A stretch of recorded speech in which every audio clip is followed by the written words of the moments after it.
No, because those were someone else's teeth that I used. Oh, okay. You know, the wind-up teeth. Gotcha. Okay. Yeah. So chattery teeth. Yeah, chatter teeth. But the thing is, the toys broke really easily, and the weapons were lost easily. So to find these things brand new, set and in the package or anything like that, you're creeping anywhere from $80 up for each one of these things. So your She-Ra was eaten by chattery teeth. Well, let's leave the eating the She-Ra out on another show that I could be on later on. Let's leave that towards another one of our friends' show. We know who we're talking about right now. I almost got that air on you, didn't I? Nope. I was about to say something, but I stopped myself right away because I knew where that was going, George. You got me in trouble last week. We're not going down that route this week. Me get you in trouble? I have never once in my life tried to get you in trouble. I think last week was with ISIS or He-Man or She-Ra or anyone else. My computer blew up, and I did not put explosives in this thing. That's how much hate mail was inside my inbox. Oh, what did I do? Remind me. I can't. No, we are not going down that road again. I promise my listeners, and I keep my promise. I'm evil, but I'm not that evil. We will not go down that route again. We are talking about Masters of the Universe here on Chuckles Crypt. All right, well, on this same subject of Masters of the Universe, let's discuss She-Ra's boobs. Now, I knew this was going to come. You knew it had to, right? Because now, if I remember correctly, now He-Man, all the features of a masculine He-Man male were exaggerated extremely, right? Right. So why? So that was very unfair. Why wasn't She-Ra likewise exaggerated past the dimensions of a Barbie doll? I mean, you know what I'm saying? Just to keep up with He-Man.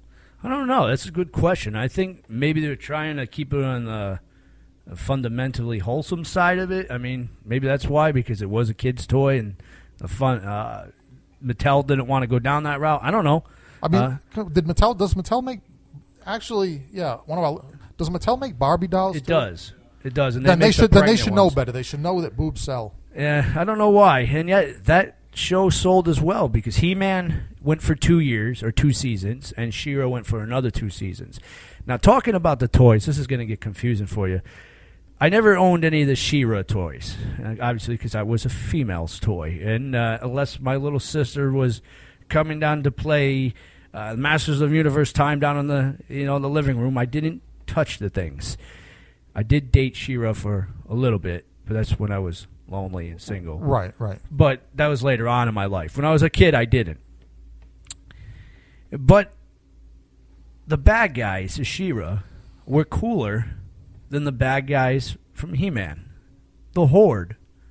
The Hordak, the Leech Man, the aliens. They were really cool. And I believe they marketed those to the men, the little boys. I believe they were sold in He-Man packaging, not She-Ra packaging. So that's odd.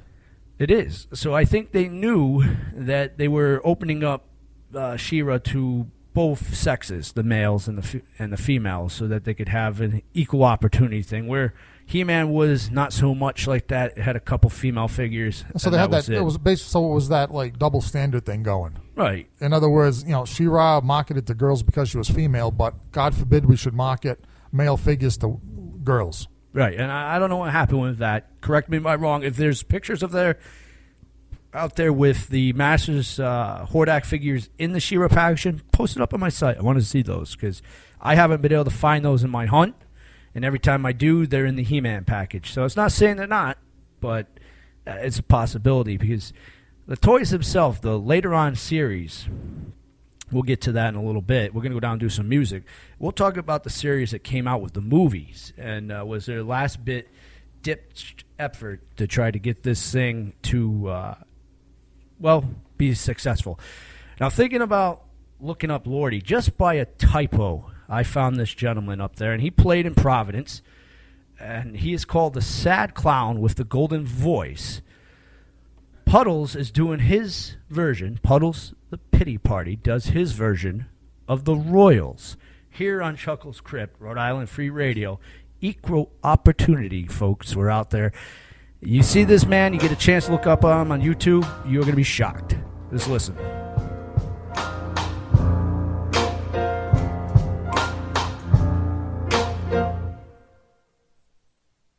I've never seen a diamond in the flesh.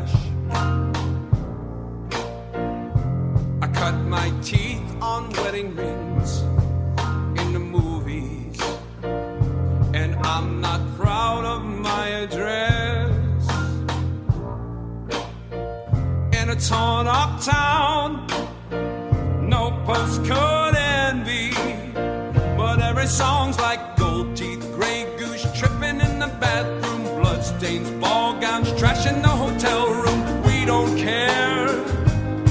We're driving Cadillacs in our dreams, but everybody's like crystal, Maybach, diamonds on your timepiece, jet planes, islands, tigers on a gold leash. We don't care. We aren't caught up in your love affair, and we'll never be royals. It don't run in our blood. That kind of luck just ain't for us. We crave a different kind of buzz. Let me be your ruler. You can call me Queen Bee, and baby I'll rule. Let me live that fantasy.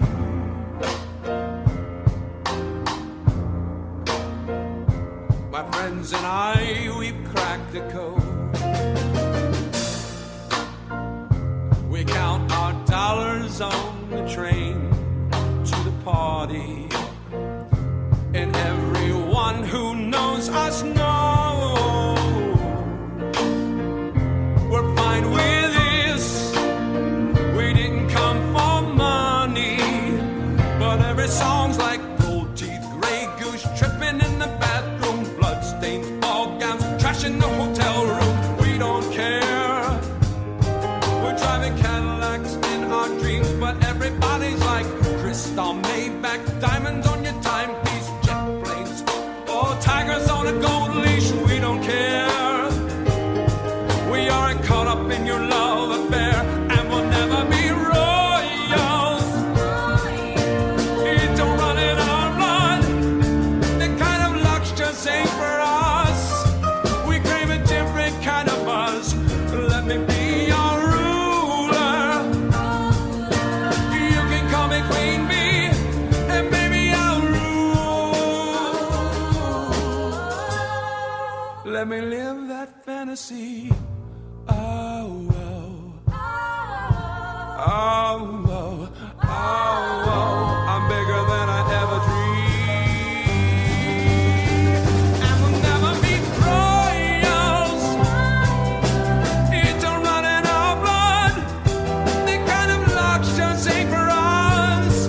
We crave a different kind of buzz. Let me be your ruler. You can call me Queen Bee, and baby I'll rule.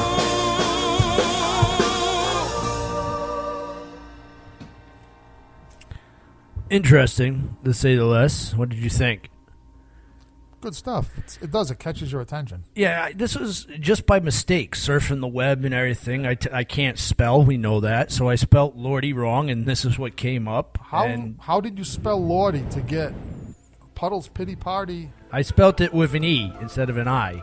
L-O-R-D-E got you Puddle's Pity Party? Yeah, it got me. Puddle's Pity Party does the Royals. And As I'm if like, we didn't know it before. The internet is a bizarre place. yeah, and when I saw this man, and he's about the height of Tony, he's about 7 feet tall. He comes out in his clown attire there, like myself, and he's definitely got a little bit of evil clown in him, you can tell. And then he starts belching out this amazing voice out of him, something I did not expect. Finally, we have clowns out here that can sing and that are talented and don't go whoop whoop in the mic. Thank you very much, Puddles. Keep up the good work, and we'll keep on promoting your stuff as far as we can in here until you say stop or someone else does, which I won't listen to someone else. So we're coming back, and we're talking about the toys that were back in Masters of the Universe. And we talked about the movie, and we brushed on the comics a little bit, so we're going to talk about the toys that came out for the movie. Mattel released them, and their biggest thing was pushing the new villains, Blade, and the little thing that was a disgusting remake or a vile attempt to make Oracle, whatever it was. They put him out in there. And a couple other characters that weren't even part of the movie. There's like this guy, Spin Top. Never saw him in the movie, but they released it for the set. You figured that he would release these a couple years later, and the toys' quality and everything would be much better. No. they failed on that immensely. Well, they were consistent in that way. Yeah, it was the same quality as the ones that came out in 1983. So 6 years later, they still could not get the pattern down to making these toys.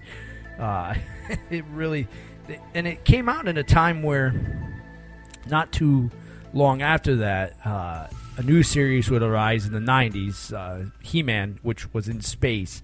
That only lasted a year and a half, and there was a reason why that lasted a year and a half. That was god-awful. Well, I was just trying to, like, milk a little extra blood out of a drained corpse. I mean, there was no reason to revive it at that point.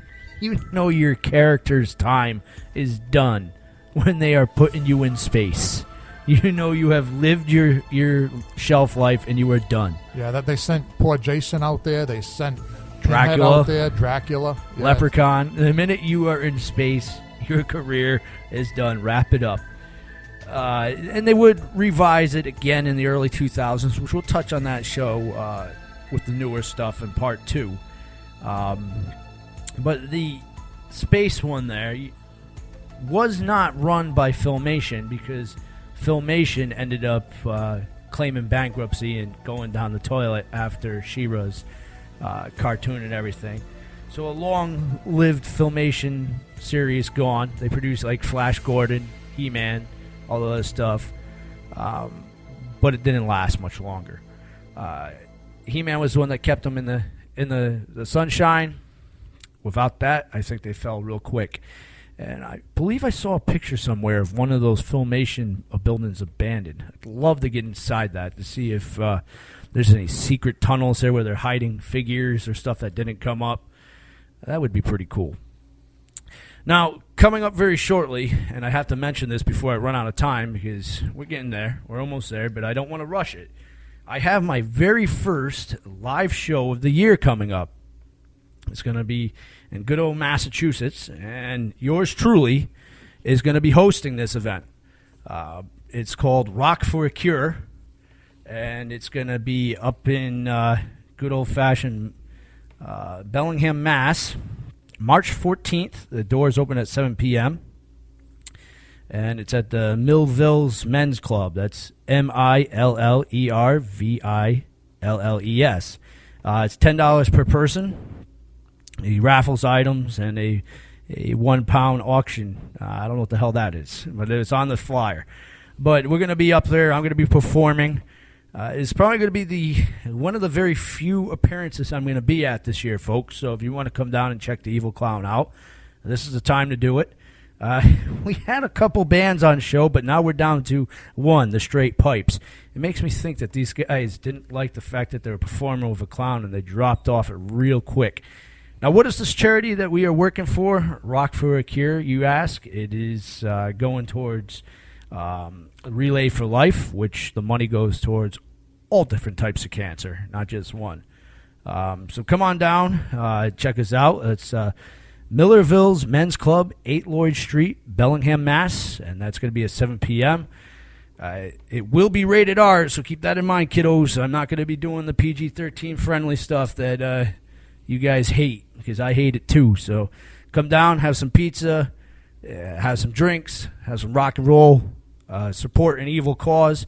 I think running is one of those causes I do support because it adds a challenge. Because you like to watch your victims run from you before you close in for the kill. Let's be honest about this for once. Thank you. Not only that, but then we get into the point with She-Ra. Who doesn't like to watch a beautiful woman run? We know it. That's why they're in horror movies, folks. So running's a good thing, and running to make sure that somebody's cancer doesn't take you is a good thing. Also, because if I'm going to go, I want to go some way cool, like an evil clown getting me, or maybe an elevator falling on top of me. That's how we know who's going to get you in the end. Yeah, we do. That's my wife. She's been plotting and planning, and for some reason she's been calling the insurance company a lot lately, so that's probably her. Fool you, I have no money. I'm in an insane asylum. Remember, you put me there. She's not killing you for your money. She's killing you because she hates you. You got to get this